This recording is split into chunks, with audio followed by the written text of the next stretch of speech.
Hello everyone! Let's see how image recognition works in WinTask. I'm going to just record a very quick script here in Google Chrome. Go to the form page, open it maximized, and click OK. So it opens this. I'm going to select WinTask, put in some gibberish in every place. It really doesn't matter. And here is where I'm going to stop the script. So everything until now, it's recorded. But as we can see, I didn't click submit.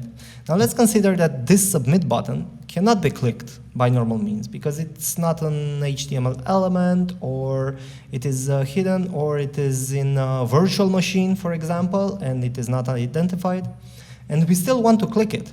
Now WinTask has a solution for that with ClickOnBitmap function with image recognition. And I'm going to use it here.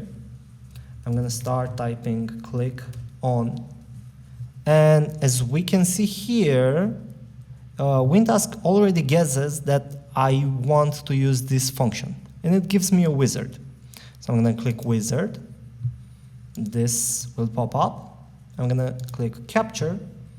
I'm going to capture this part of the screen. This is a preview.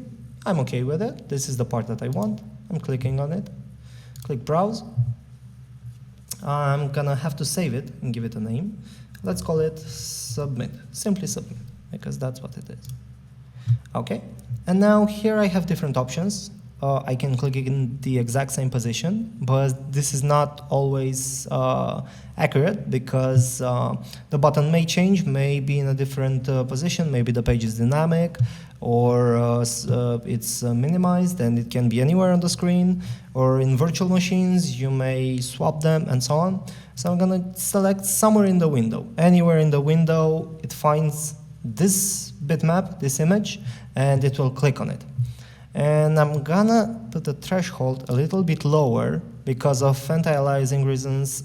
Sometimes it does not recognize it perfectly, so we're gonna give it a little bit of error. This is more about trial and error. You can try with 90, you can try with 95, 98. It depends on what you are trying to recognize with image recognition. I'm gonna paste it into the script. And I'm going to close this window and click play, and then, oh, I have to save it. Okay, I'm going to call it click on bitmap, the name of the function. It opens the page, puts in everything that I selected, and it clicked on the button. Thank you very much, and please consider checking our other features. Bye-bye.